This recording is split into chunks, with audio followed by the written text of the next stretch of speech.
Well, that's what they've, Hell, I most know of the time when you bury a time capsule, I'm not it is gonna see 100 that. years. You're not gonna be around, Joe, I don't think, I don't know. I'm sorry, but But that's I what, think they put a bond in there and World Herald and didn't Doug Journal. say last night that there was a bond, A CD. a CD, from, Yeah. $100 CD. yeah.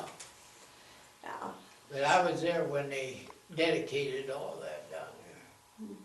Matter of fact, I helped paint first, when we put it in there, to paint it.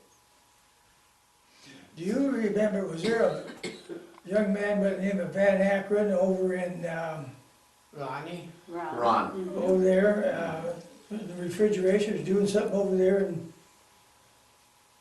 Yeah, Ron worked at Pacific Junction for a short time. did he? And then two people from the shops, Ray Ayler and Luis Svoboda, when the shops closed Yeah. here, came to Pacific Junction. Yeah. I worked at Pacific Junction and that's Mhm. how I'm familiar with them. Yeah, where did this Van Akron go from there, do you know? They moved to Texas. Texas. Okay. I tell you, the only reason I asked is, there's a lady down in Elmwood that I know fairly well.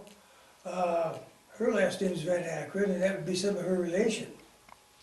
Van Well- Akron's came from Unadilla area, Oh, yeah, so, off of Highway 2 down there, yeah. But she don't know where, I don't, she. Ron's parents lived just north of Paul's parents, and I knew them when we were first Oh, married. really? Van Akron, yeah.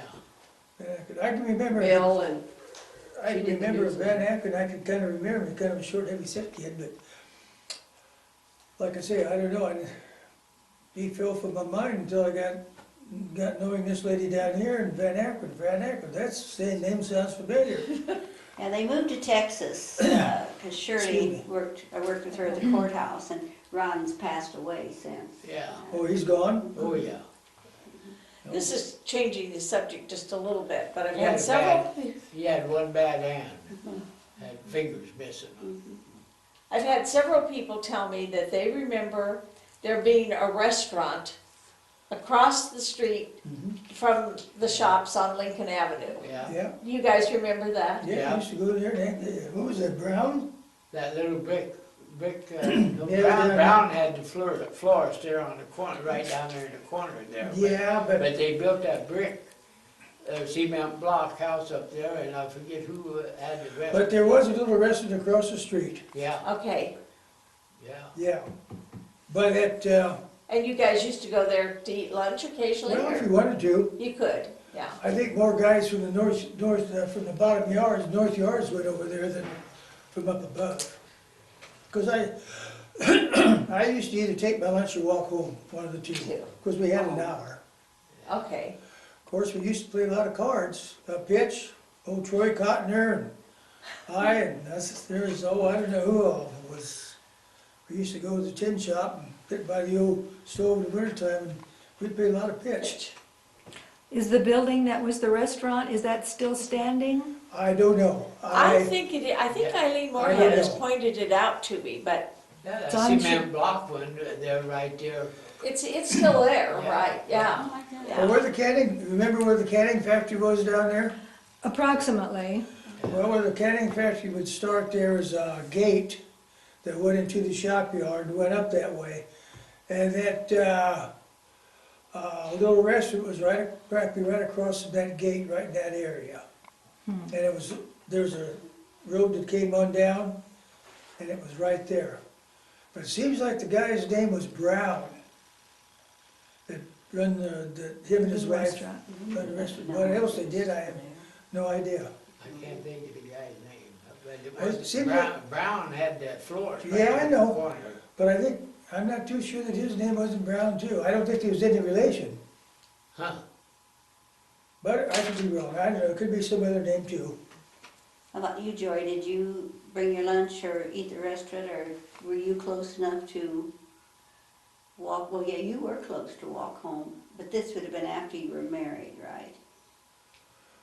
Where did you live? You said well, you, when I worked at the shops there, we lived, my folks lived down south of Murray, on a farm there, worked for Valerie, and I drove for a while, and then I finally,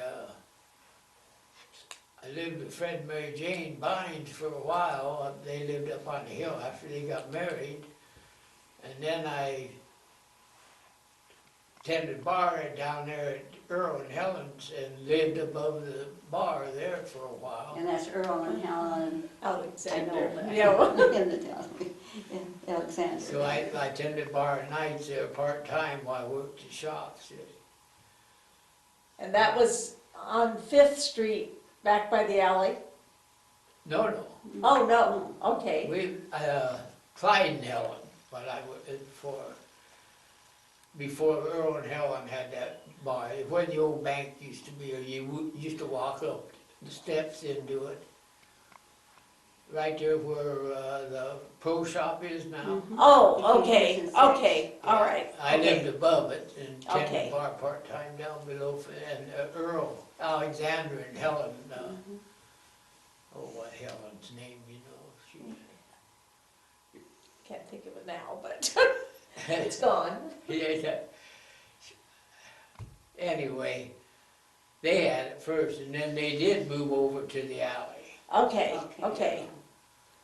But this was before you were married. Yeah. All right. I was up there one day and I was back taking a shower, and Fred and Mary Jane and Shirley Ann, I was going with Shirley Ann then.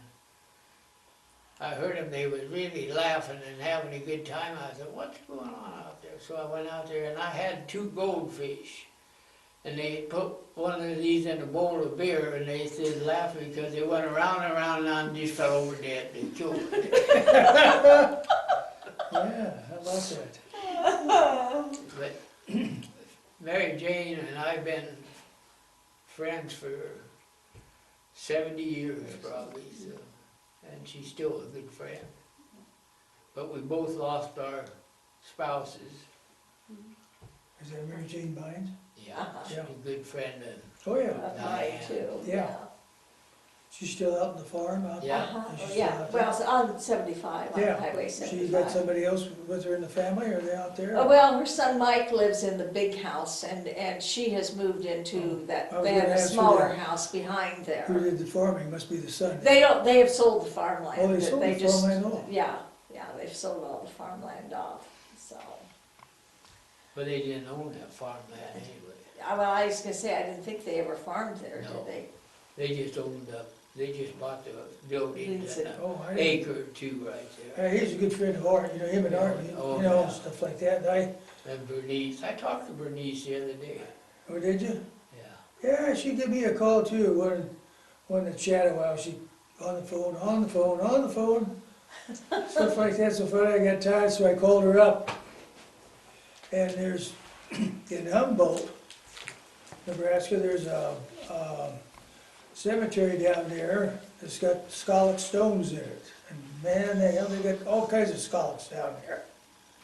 And huge stones, those guys are prosperous. They got some big stones out here, you don't have nothing compared to down there. But there's a lot of them. Okay, Don, I don't think, would you tell us who you married and when you were married and your children's names? Well, you know what, Is it on there? yeah, I know who my children are, but the dates they got married, what?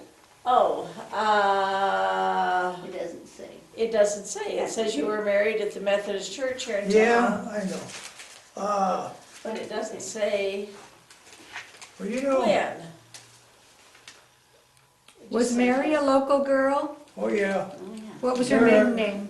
her maiden name was Evers, Oh, she was Ray's sister? Ray's Yeah. sister, I and didn't realize that. and Oh, her yes, dad I was did. superintendent of Masonic Home. I out knew there. that. Yeah. And, well, I tell you, Mary and I was married right up here in the Methodist Church. And I think it But was it doesn't say- either 45, 46, I got married, surely it's not on there? No, it's right here. All right, I'll take your word for it. Okay. You don't have to show me, I'll just I take your think word I for have it. it here. We've got too many papers is what No, we've we don't got. have too many papers, you just don't have enough. Don't have the right papers. Well, I know the, And I was This talking to book Lori says this it. morning too. well, The church that I was married in was on 7th Street there, it's not there anymore. On 7th Street. Yeah, right up from the old army. It should be in there. It's got- Presbyterian. Oh, the old Presbyterian Presbyterian church. The old Presbyterian Yeah, church. yeah. How about August 25th, 1946?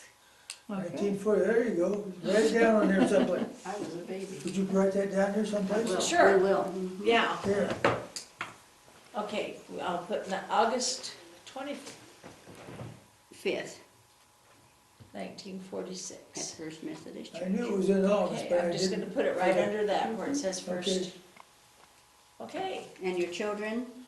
Well, I got one daughter, Connie, and she's in Florida, down in St. Augustine, Florida, and after she got out of college, well, she wanted to get away from mom and dad, so her and some girls went down to Florida, and that's where she's been. She was married to a man down there for around 25 years, and then just got divorced, so she's by herself now. And And American Express, she works for American Express.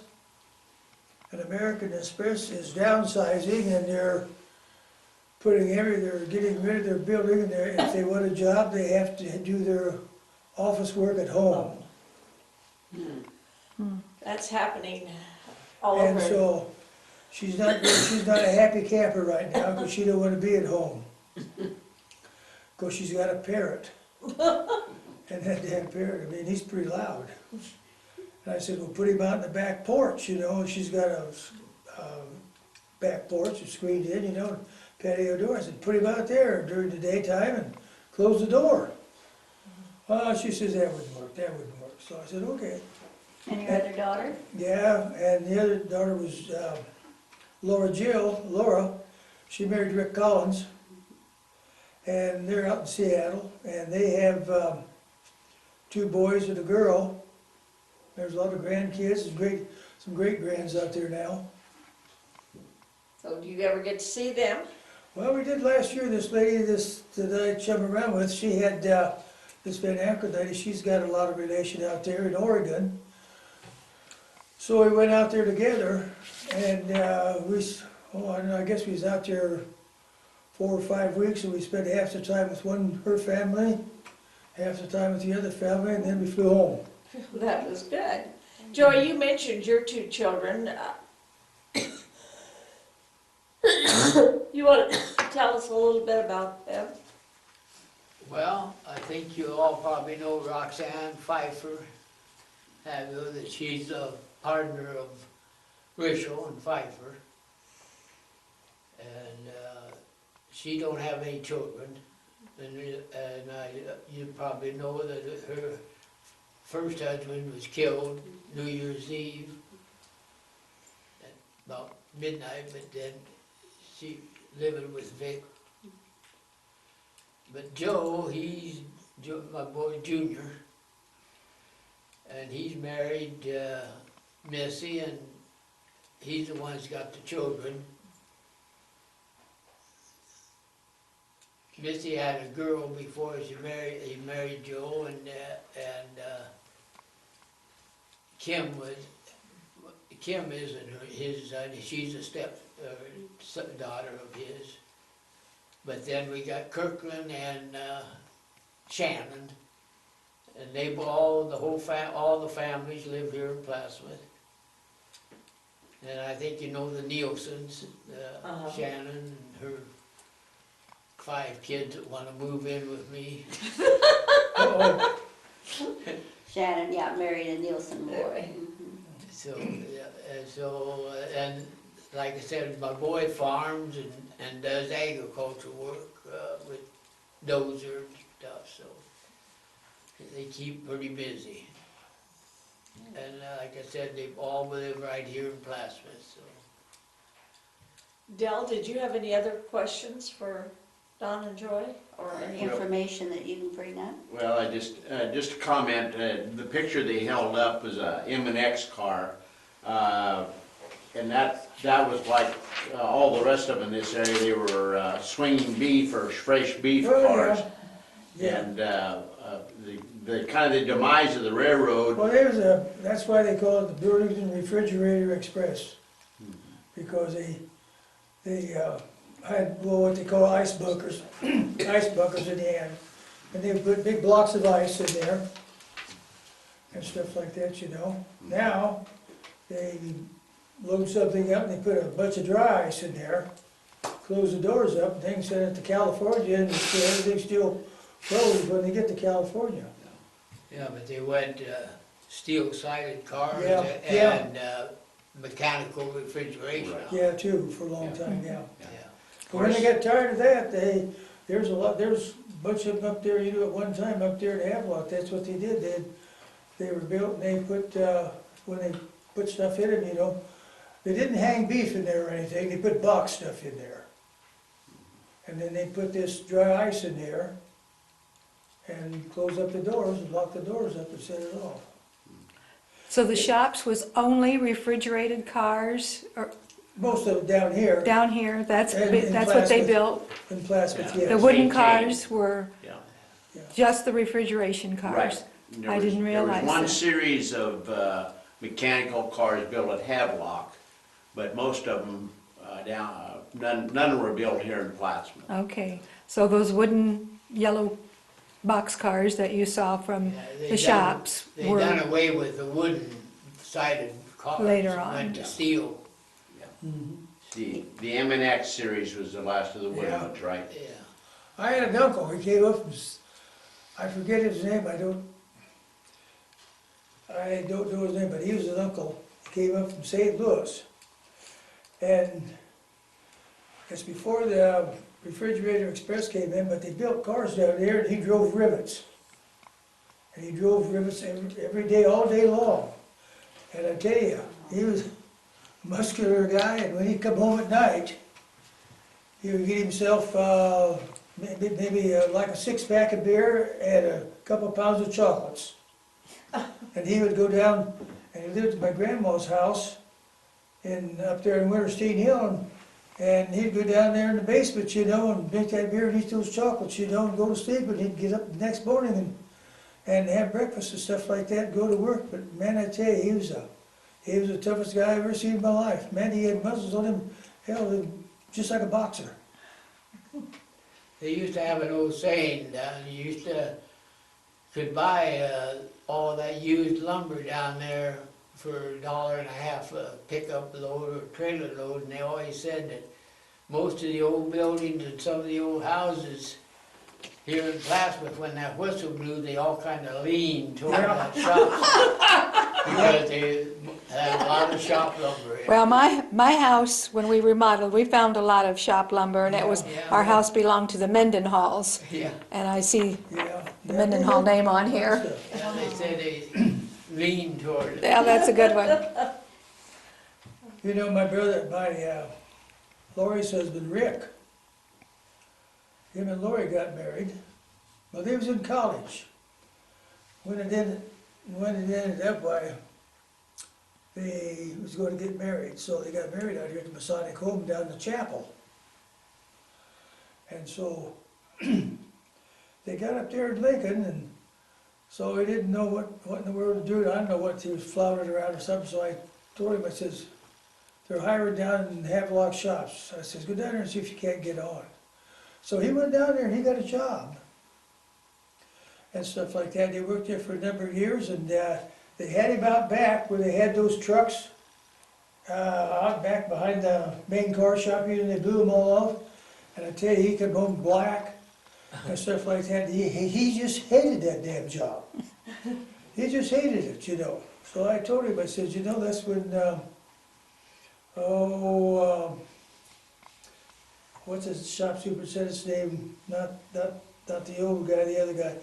So I told him, I says, you know, I talked to him, and when I went up there in your 40s, I was 40 years old, and I wanted to